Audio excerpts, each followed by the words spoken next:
بسم اللہ الرحمن الرحیم۔ السلام علیکم دوستو، دنیا بھر کی ون لائن خبروں میں آج آپ سنیں گے، لیکن اس سے پہلے اگر ہو سکے تو لائک، سبسکرائب اور بیل آئیکن کا بٹن ضرور دبا لیں۔ شکریہ۔ یہ پہلا موقع ہے کہ جب جرمنی میں کسی موسمی نظام کو تارکین وطن کا پس منظر رکھنے والا نام دیا گیا ہے۔ جرمن محکمہ موسمیات DWD نے رومانیہ پر موجود ہوا کے کم دباؤ والے موسمی نظام کا نام احمد رکھ دیا ہے۔ اس نام کا باضابطہ اعلان منگل 5 جنوری کے روز کیا گیا۔ یہ نظام جرمنی اور پولینڈ کی سمت بڑھ رہا ہے، جو اٹلی پر موجود ہوا کے ایک اور کم دباؤ والے نظام لیزا سے اور پھر الیگزینڈر سے ٹکرائے گا، جو اسکاٹ لینڈ پر زیادہ دباؤ والا ایک نظام ہے۔ یہ نام رکھوانے کے لیے new German media makers NDM نامی تنظیم نے وہاں کے محکمہ موسمیات کو 240 یورو کا معاوضہ ادا کیا تھا۔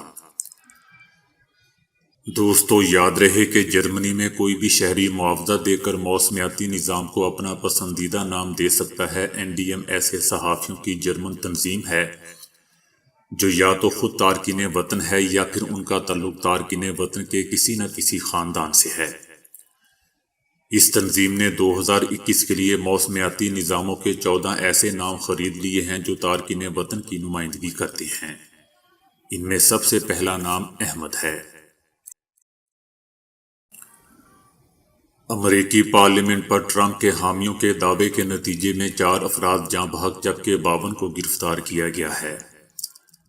صدر جو بائیڈن کی الیکٹورل کالج میں جیت کی باقاعدہ تصدیق کے لیے کانگریس اور سینٹ کا مشترکہ اجلاس جاری تھا کہ ٹرمپ کے حامیوں کی ریلی کے بعد نیلے پرچم اٹھائے ایک ہجوم نے باہر رکاوٹیں توڑ دیں اور عمارت کے اندر داخل ہو گئے۔ اس دوران صدر ٹرمپ کا ایک حامی سینٹ میں ڈائس پر چڑھ گیا اور ٹرمپ کی جیت کا دعویٰ کیا۔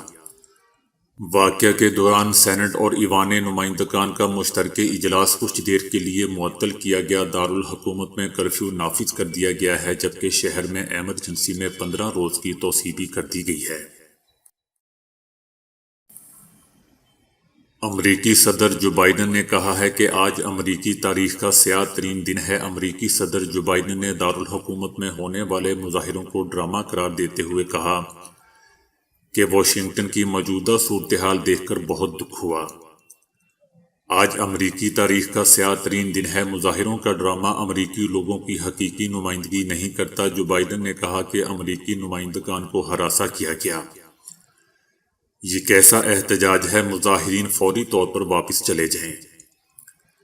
جو بائیڈن کے خطاب کے بعد امریکی صدر ٹرمپ نے مظاہرین سے احتجاج ختم کرنے کی اپیل کی۔ اپنے ویڈیو پیغام میں کہا کہ حامیوں سے محبت ہے، قانون کو ہاتھ میں نہ لیں، اپنے گھروں کو واپس چلے جائیں۔ میں آپ کی تکلیف اور ناراضگی کو جانتا ہوں۔ صدر ٹرمپ نے کہا کہ ہمارا الیکشن چوری کیا گیا، یہ بہت مشکل وقت ہے، لیکن ہم کسی کو تکلیف نہیں پہنچانا چاہتے۔ دوسری جانب ٹویٹر انتظامیہ نے متنازع ٹویٹس پر صدر ٹرمپ کا اکاؤنٹ 24 گھنٹے کے لیے معطل کر دیا ہے۔ بھارت میں 60 سالہ غیر شادی شدہ شخص کے پڑوسی اس کے کریا کرم کی رقم لینے کے لیے باڈی لے کر بینک پہنچ گئے۔ بھارتی ریاست بہار کے شہر پٹنہ کے ایک دیہاتی کی موت سے اس وقت عجیب و غریب صورتحال پیدا ہوگی جب اس کے کریا کرم کے لیے کوئی قریبی رشتہ دار موجود نہیں تھا، یہاں تک کہ کوئی دوست بھی نہیں تھا جو اس کا کریا کرم کر سکتا۔ پڑوسیوں نے یہ ذمہ داری نبھانے کا فیصلہ کیا، لیکن اس کے لیے رقم کا مسئلہ پیدا ہو گیا کہ کریا کرم کے لیے خرچہ کون کرے گا، جس پر مہیش کے گھر کی تلاشی لی گئی لیکن گھر سے کچھ نہیں ملا، البتہ ایک چیک بک ملی جس سے اس بات کی تصدیق ہوئی کہ مہیش کا بینک میں اکاؤنٹ بھی تھا۔ بعد میں مہیش کے پڑوسی اس کی باڈی لے کر بینک پہنچ گئے اور بینک مینیجر سے رقم کا مطالبہ کرنے لگے کہ ہمیں مہیش کے کریا کرم کے لیے کم از کم 20,000 روپے دیے جائیں۔ تاہم بینک مینیجر کے درمیان 3 گھنٹوں سے بحث چلتی رہی۔ آخر میں بینک مینیجر نے مخصوص فنڈ سے 15,000 روپے کی رقم ادا کی، جس پر معاملہ ختم ہوا۔ مودی سرکار نے ہندو ووٹرز کی حمایت حاصل کرنے کے لیے گائے سائنس کے نام سے نئے مضمون کا امتحانی پرچہ آن لائن لینے کا فیصلہ کیا ہے۔ 1 گھنٹے کے اس پیپر میں بچوں، بڑوں اور غیر ملکیوں کے لیے بھی ہندی، انگریزی اور 12 علاقائی زبانوں میں گائے کے بارے میں 100 سوالات پوچھے جائیں گے۔ کامیاب امیدواروں کو انعامات اور اسناد بھی تقسیم کی جائیں گی۔ امتحانی مواد میں یہ بات بھی شامل کی گئی ہے کہ گائے کو ذبح کرنے سے زلزلے آتے ہیں۔ اس امتحان کا مقصد دوستو لوگوں میں گائے کی اہمیت کو اجاگر کرنا ہے۔ یاد رہے کہ مودی سرکار نے بھارت کی کئی ریاستوں میں گائے کے ذبح پر پابندی عائد کر رکھی ہے اور خلاف ورزی پر 7 سال قید اور 10 لاکھ روپے جرمانے کی سزا دی جا سکتی ہے۔ ہماری زمین اوسطاً ہر 86,400 سیکنڈ یعنی 24 گھنٹے میں اپنے محور پر ایک چکر پورا کرتی ہے، جسے عام زبان میں ایک دن کہتے ہیں۔ سائنسدانوں کا کہنا ہے کہ گزشتہ سال 2020 میں زمین کی اپنے محور پر گھومنے کی رفتار کچھ زیادہ ہو گئی تھی، لیکن گھبرانے کی کوئی بات نہیں ہے، کیونکہ یہ اضافہ بہت معمولی یعنی 1 سیکنڈ کے 1000ویں حصے ملی سیکنڈ کے پیمانے پر تھا۔ ٹائم اینڈ ڈیٹ کے مطابق پچھلے سال ایسے 28 دن ریکارڈ کیے گئے جب زمین نے اپنے محور پر ایک پورا چکر کم و بیش 1 ملی سیکنڈ جلدی مکمل کیا۔ کرہ ہوائی کے دباؤ، ہواؤں، سمندری پانی کے بہاؤ اور زمین کور کی حرکت میں ہونے والی تبدیلیوں کی وجہ سے اس دورانیے میں بہت معمولی کمی پیشی ہوتی رہتی ہے، جو ملی سیکنڈ پیمانے پر ہوتی ہے۔ ایک دن کے دورانیے میں ہونے والی یہ تبدیلی ہمیں بالکل بھی محسوس نہیں ہوتی، تاہم انتہائی حساس ایٹمی گھڑیوں کے ذریعے اس فرق کو نوٹ کیا جا سکتا ہے۔ ایٹمی گھڑیوں سے وقت کی پیمائش 1 سیکنڈ کے اربویں اور کھربویں حصے تک درست ہوتی ہے، یعنی درستگی کی یہ شرح اتنی زیادہ ہوتی ہے کہ ان گھڑیوں سے وقت کی پیمائش میں لگ بھگ 10 کروڑ سال بعد صرف 1 سیکنڈ کا فرق پڑتا ہے۔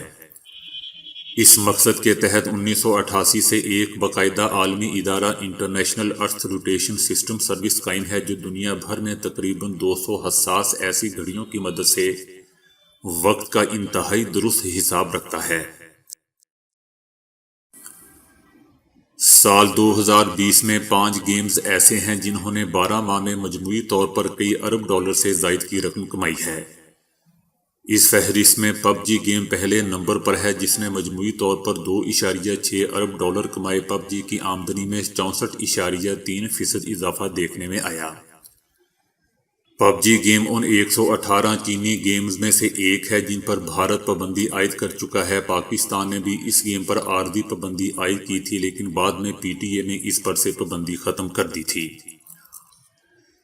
دوسرے نمبر پر آنرز آف کنگز گیم ہے، جس نے اس سال 42.8% اضافے کے ساتھ 2.5 ارب ڈالر کی رقم کمائی۔ تیسرے نمبر پر پوکیمون گو ہے، جس نے 1.2 ارب ڈالرز کا منافع حاصل کیا۔ چوتھے نمبر پر کوئن ماسٹر، جبکہ 5ویں نمبر پر رو بلاکس گیم ہے۔ فیس بک نے معروف اور عوامی شخصیات اور برانڈز کے پیجز کو لائک کرنے کا آپشن ختم کرنے کا اعلان کر دیا ہے۔ کمپنی کا کہنا ہے کہ پبلک پیجز کے نئے ڈیزائن کے مطابق اب یہ پیجز صرف فالوورز کو نظر آئیں گے۔ فیس بک نے کہا ہے کہ ہم پبلک پیجز سے لائکس کا آپشن ختم کر رہے ہیں اور فالوورز پر توجہ مرکوز کر رہے ہیں۔ ایشیا، افریقہ اور لاطینی امریکہ کے ترقی پذیر ممالک کے لیے چائنا کی تیار کردہ ویکسین کو امید کی کرن قرار دیا جا رہا ہے، جبکہ بعض تجزیہ نگاروں کے مطابق چینی ویکسین کی کامیاب تیاری نہ صرف چین کی فتح ہے بلکہ عالمی صحت عامہ کی فتح بھی ہے۔ انڈونیشیا، برازیل، متحدہ عرب امارات، بحرین اور دیگر ممالک نے یکے بعد دیگرے بیانات جاری کیے ہیں، جن میں کہا گیا ہے کہ کلینیکل ٹرائلز نے ثابت کر دیا ہے کہ چائنا کی تیار کردہ ویکسین مؤثر اور محفوظ ہے۔ بھارتی سپریم کورٹ نے کرونا وبا اور کسان آندولن کو لے کر تشویش کا اظہار کرتے ہوئے کہا ہے کہ کسانوں کا آندولن 2020 میں دہلی کے نظام الدین علاقے میں پیدا ہوئی تبلیغی جماعت جیسی صورتحال بنا سکتا ہے۔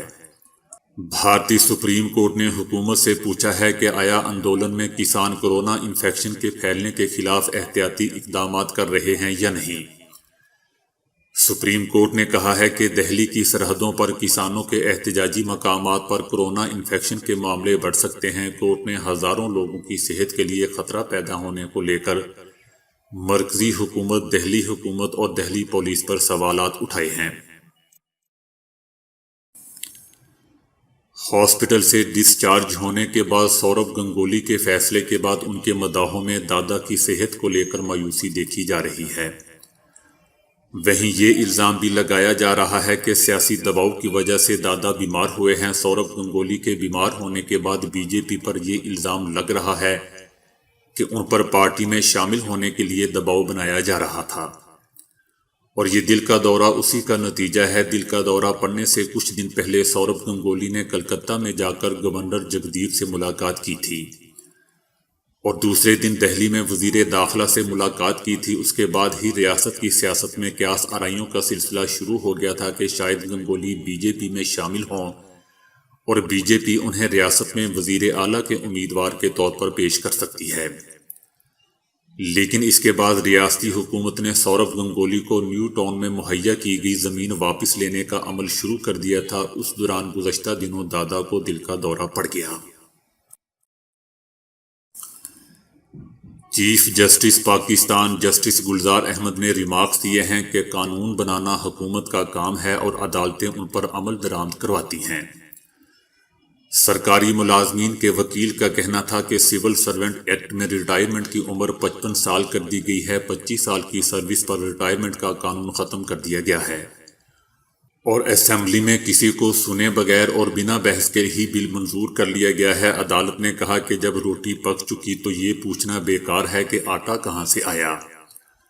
اگر کسی کو اسمبلی کی کارروائی پر اعتراض ہے تو اسمبلی میں جا کر شکایت کرے۔ سپریم کورٹ نے خیبر پختونخوا ملازمین کی ریٹائرمنٹ کی عمر بڑھانے کے خلاف ہائی کورٹ کا فیصلہ کل عدم قرار دیتے ہوئے معاملہ دوبارہ فیصلے کے لیے عدالت عالیہ کو واپس بھجوا دیا ہے۔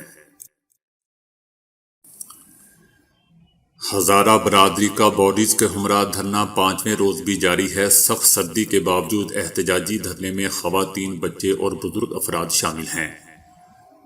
دھرنے کے شرکا نے کہا ہے کہ جب تک وزیر اعظم احتجاجی دھرنے میں نہیں آتے میتوں کے ہمراہ دھرنا جاری رہے گا۔ کوئٹہ میں تمام چھوٹے بڑے کاروباری مراکز بند کر دیے گئے ہیں۔ انجمن تاجران کا اس متعلق کہنا ہے کہ شہداء کے لواحقین سے مکمل اظہار یکجہتی کرتے ہیں۔